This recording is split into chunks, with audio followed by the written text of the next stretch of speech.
शहर के जाने माने रईस हीराचंद और उनकी पत्नी सुजाता की चमचमाती महंगी कार बंगाल की एक पुरानी बस्ती की सुनसान गली में एक बेरौनक से पुराने मकान के बाहर आकर रुकती है। सुजाता, ये तुम मुझे किस जगह लेकर आई हो? ये तो कोई गरीबों की बस्ती लगती है। यहाँ ऐसा क्या है? हीराचंद के कुछ भी समझ में नहीं आ रहा था कि सुजाता उसे ऐसी अजीब सी जगह क्यों लाई है, जिस मकान में दिन में भी अंधेरा दिख रहा था और धुआं उठ रहा था। आप मेरे साथ अंदर चलिए, सब समझ जाएंगे। यहाँ हमारी हर समस्या का समाधान मिलेगा।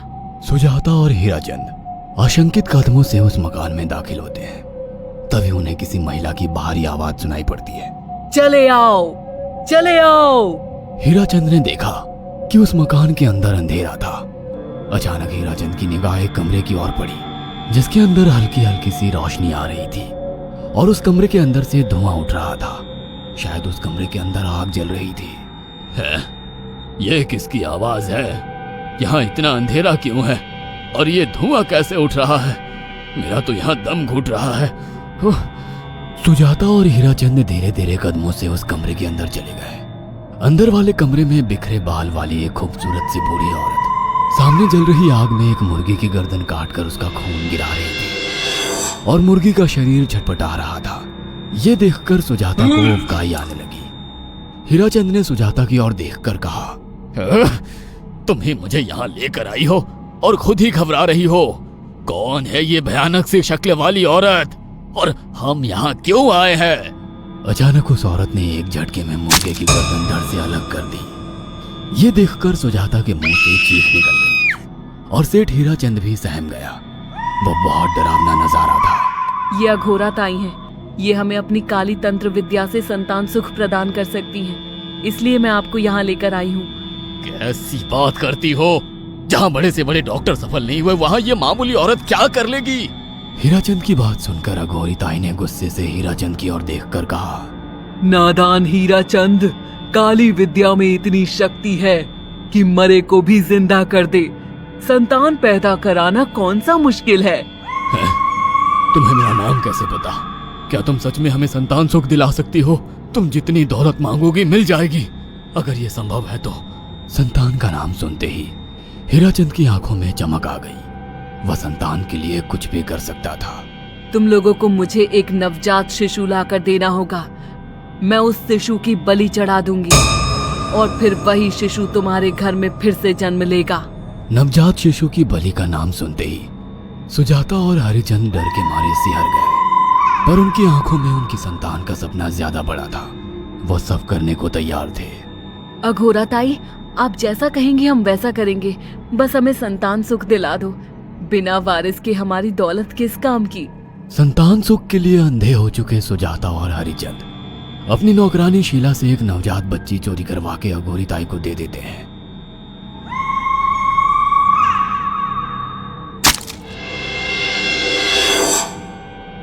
उस शिशु की बलि से सुजाता गर्भवती हो जाती है। देखा आपने, अघोरा की तंत्र शक्ति। मुझे उस पर पूरा भरोसा था। चलो चलकर उन्हें धन्यवाद कहते हैं। हीराचंद और सुजाता अघोरा ताई के पास पहुंचते हैं। वो दोनों बहुत खुश थे और अघोरा पर उन्हें अंधविश्वास हो गया था। अघोरा ताई, आप महान तंत्रिका है। आपने वो चमत्कार कर दिखाया जो बड़े बड़े डॉक्टर नहीं कर सके। ये काली विद्या है बेटा। अगर तुम दोनों चाहो तो मैं इस विद्या से तुम दोनों को हमेशा के लिए जवान बना सकती हूँ। क्या सच में ऐसा संभव है? हाँ बिल्कुल, पर इसके लिए तुम्हें जवान लड़के और लड़कियों की बलि चढ़ानी होगी। तुम उन्हें यहाँ तक लाओ, बाकी मैं देख लूंगी। जवान रहने की लालच में अंधे सुजाता और हरिचंद एक अनाथ आश्रमों से हर रोज एक लड़की या लड़के को गोद लेने के बहाने अघोरी के पास बलि चढ़ाने ले जाने लगे।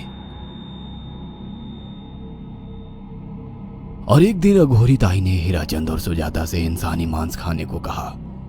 पूरी तरह से इंसान से हैवान बन चुके अब वो दोनों इंसानी मांस खाने के लिए तैयार भी हो गए। ये गर्म खून और मांस खाकर तुम लोगों की उम्र भी बढ़ जाएगी। खाओ इसे। हाँ, सच में ये इंसानी मांस बड़ा स्वादिष्ट है। अघोरा ने अपनी बातों में फंसाकर सुजाता और हरिचंद को नरभक्षी बना दिया था। वो तीनों हर दिन बलि चढ़ाकर खून पीकर मांस खाने लगे। नौकरानी शीला भी नए शिकार लाने में उनकी मदद करती थी, मगर एक दिन शीला को शिकार नहीं मिला। मेम साहब, आज एक भी शिकार हाथ नहीं लगा और मैं बहुत थक गई हूँ और घर जाकर थोड़ा आराम करना चाहती हूँ। कोई बात नहीं शीला, एक छोटा सा काम है, तुम हमारे साथ चलो, लौटते में हम तुम्हें घर छोड़ देंगे। जी मेम साहब। शीला नहीं जानती थी कि शिकार नहीं मिलने से सुजाता और हरिचंद अंदर से बौखला गए थे और उनके दिमाग में एक शैतानी चाल चल रही थी। सुजाता, ये बेहोशी की दवा है। शीला के कार में बैठते ही तुम उसे सुंघा देना। आज हमें इसी की बलि देनी होगी। इसने हमारे यहाँ का बहुत खाना खाया, अब हम लोग इसे खाएंगे। वैसे भी ये आगे चल के हमारे लिए खतरा बन सकती थी।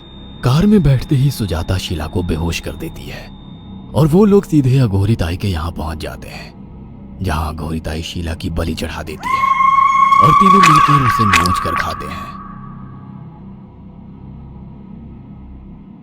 अघोरी ताई, हमको बलि चढ़ाते हुए पूरा 1 साल हो गया है। हमारा बेटा भी साल भर का हो चुका है। अब और कितनी बलि देनी होगी? बस एक आखिरी क्रिया और बची है, उसके बाद तुम दोनों हमेशा के लिए जवान हो जाओगे। कैसी क्रिया अघोरा ताई? 3 दिन बाद सूर्य ग्रहण है, हमें पास के घने जंगल में एक विशेष क्रिया करनी होगी। उसके बाद तुम लोग कभी बूढ़े नहीं होगे। कितना अच्छा होगा, हम हमेशा जवान रहेंगे और सालों साल तक अपनी दौलत से ऐश करेंगे। हाँ, सच कहा। अघोरा ताई ने हमारे हर सपने पूरे कर दिए।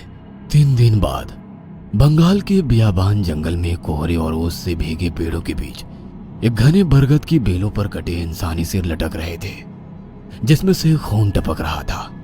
काले जादू का सामान भी रखा था। कितनी भयानक जगह है ये, हर तरफ कटे हुए सर लटक रहे हैं। थोड़ी देर में सब समझ जाओगे। बैठ जाओ और मेरे साथ ये मंत्र दोहराओ। ओ, अघोरा, ये किन लोगों की कटी हुई गर्दनें हैं? आप यहाँ क्या करने वाली हो? हीराचंद की बात सुनकर अघोरा जोर जोर से हंसने लगी और उसने एक शैतानी हंसी हंसते हुए हीराचंद की ओर देखकर कहा, तुम जैसे ही लोगों ने अपनी इच्छाओं को पूरा करने के लिए इन लोगों की बलि चढ़वाई है और फायदा उठाया है। अब तुम दोनों आंखें बंद करके यहाँ बैठ जाओ और मेरे साथ मंत्रों को दोहराते जाओ।